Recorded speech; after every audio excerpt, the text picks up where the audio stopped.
So on the trail, it's sort of rock'em sock'em robots between Clinton and Trump, but that is a Soften that image. clear effort to get at that unfavorable. It is, no doubt about it. And it's an effort to remind many voters who are not alive during all of the period of the 90s or certainly old enough to vote, remind her exactly what her life is about. It did not begin as First Lady. She had a whole career before then. But I think that is so important because, as Jonathan said, it is rock'em sock'em on the campaign trail, but below that, they want to make people feel positive about her and good about her to some degree. It's fast, and there's a lot of money behind there.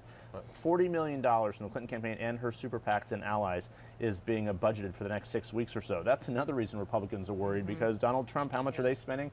Zero so far. So that's the problem. To try to not bake the race, but very much frame the race by the time we get to the conventions. I'd say bake it. I'd say bake it. Yeah, I think. I mean, $40 million to $0. Yeah. It's unbelievable. I was a history major, but my goodness, I mean, that's pretty straightforward right there, right?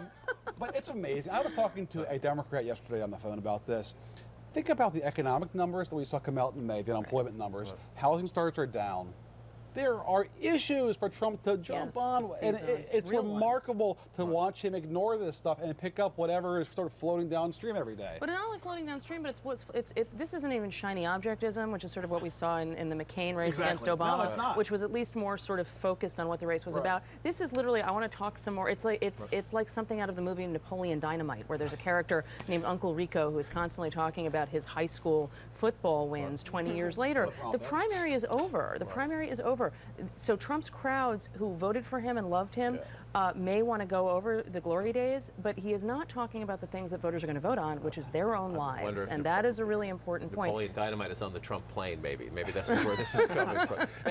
One of the issues here, though, is that you have this Donald Trump out there pretty much by himself, right? There's no star power in the Republican Party wants to be anywhere near him. No governor appeared with him at any of his events in this last week. He had Republican governors, not a single one appeared with him. They were all had other plans. Every single time. And John McCain, I think John McCain's going to Arizona, right? Or he was in Arizona, John McCain. Busy with his campaign at a time when it looks like President Obama, the First Lady. She has President Bill Clinton, Elizabeth Warren, who we'll get to in a minute. And listen, here's Bernie Sanders. Yes, there's still some business to be done between Hillary Clinton and Bernie Sanders, but Bernie Sanders seems to be moving just the way Secretary Clinton wants him to. The major political task that together we face in the next 5 months is to make certain that Donald Trump is defeated and defeated badly. And I personally intend to begin my role in that process in a very short period of time. I mean, if you're inside the Clinton campaign, that's manna from heaven. It's as good as it gets. And he's never going to probably, be a full-throated endorsement of her. He'll get there at some point, but that is what the Clinton campaign needs. They want him to talk to white working-class voters, some of those young activists. The question is, will his supporters follow? My email and Twitter and social media is blown up by his supporters who say, we won't vote for her. I'm not so sure about that. Come November, I think a lot of his supporters will get on board. And hard to overstate how important that Obama endorsement is as well, especially when he actually starts hitting the road for her.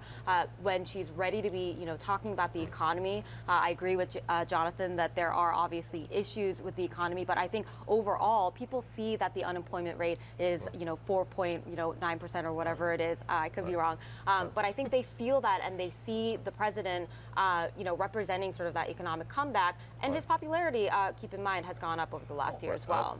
And his ability to still command the stage like a president can only, as we saw this past week, where he responds to Trump, and I mean that stops traffic right there. There's nobody on the Republican side that can do that for Trump, even if they wanted to. We don't have time. We don't have time for the sound, but I wonder if Elizabeth Warren can help bring those Bernie Sanders supporters, because she is out there on high octane. I don't know if she's just reminding Senator Sanders, I want the leadership of the progressive wing back, or if she's auditioning for vice president. Here's what she said yesterday. Remember, she beat Scott Brown in Massachusetts. She's up in New Hampshire yesterday, and she said, nobody knows more about losing to a girl than Scott Brown. It's the perfect reality TV show ticket. Celebrity Apprentice meets the biggest loser. She's pretty funny out there. You're going to start seeing, I think, Democrats going in that vein, and I think the Clinton campaign as well, starting to try to make Trump look not just like he's hiding something from you, but like a coward. That's what she's trying to do. She's been pretty aggressive out there.